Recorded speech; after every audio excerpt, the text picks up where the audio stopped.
He says, don't commit adultery. In Matthew 5:28, NIV says, I tell you that anyone who looks at a woman lustfully has already committed adultery in his heart. If your right eye causes you to sin, gouge it out and throw it away. If your right hand causes you to sin, cut it off. When people are total pagans, they live in sin, maybe almost entirely given over to it, only limited by the question, what will happen to me if I get caught? Then, to some extent, the law of Moses lifts the people of God an enormous distance. Then Jesus takes some of these standards, which are an enormous improvement, and he says, those are good, but we can do better yet. Divorce, here, and in Matthew chapter 19, verse 1 to 12, in Israel, in Moses' day and in Jesus' day, men could divorce their wives for almost any reason. Now Moses said to the people of Israel, and Jesus refers to it in Matthew chapter 19, that you can give your wife a certificate of divorce and send her away. But Jesus says only for unfaithfulness. So he specifies, not just something shameful, but the most shameful. In the slough of paganism, people tell lies whenever they can get away with it, right? The law of Moses tries to lift people up and get them to tell the truth by the custom or the institution, the social institution of the oath. May God strike me down. May God destroy me if my word is false. Don't take a vow rashly. And he says, if you do, be sure you pay what you vow, and know that I am the judge, and I will hold you to account. You can find that in a place like Deuteronomy 23. A promise is today like an oath, basically, similar to what an oath was. If we have to promise to make people believe us, it may suggest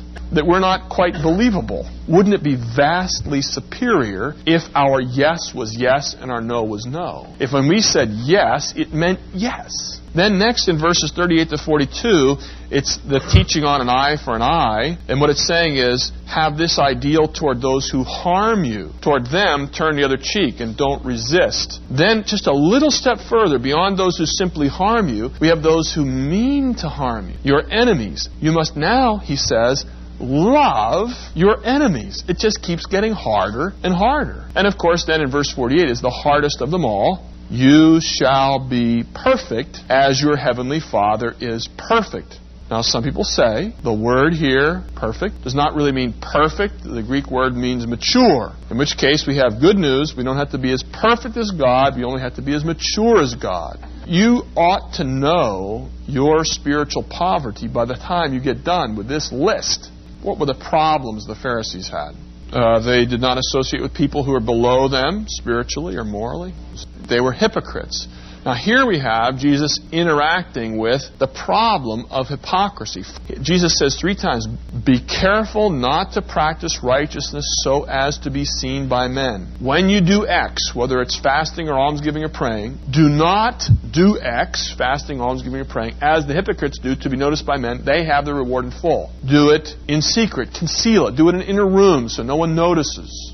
But we should not have a holier-than-thou attitude. Do you do most of your prayer? Do you do your most thoughtful prayer in public? If you do, then something's amiss. Jesus says in verse 7, when you pray, don't keep babbling like the pagans, for they think they'll be heard because of their many words. And not only should you have a high view of God, but your petition should be theocentric. That the first 3 of the petitions in the Lord's Prayer are theocentric. The first one is, Our Father in heaven, hallowed be your name. Second, thy kingdom come. And then explaining that, may your will be done. Do not store up for yourselves treasures on earth, where moth and rust destroy, where thieves break in and steal. But store up for yourselves treasures in heaven, where moth and rust do not destroy, where thieves do not break in and steal. For where your treasure is, there your heart will be also. The eye is the lamp of the body. If your eyes are good, your whole body will be full of light. But if your eyes are bad, your whole body will be full of darkness. If then the light within you is darkness, how great is that darkness? No one can serve 2 masters. Either he will hate the one and love the other, or he will be devoted to the one and despise the other. You cannot serve both God and money. You cannot serve both God and mammon. Jesus does not use the common word for money. The word he uses for money is mammon. It is a thing in which people put their trust. It is a false god.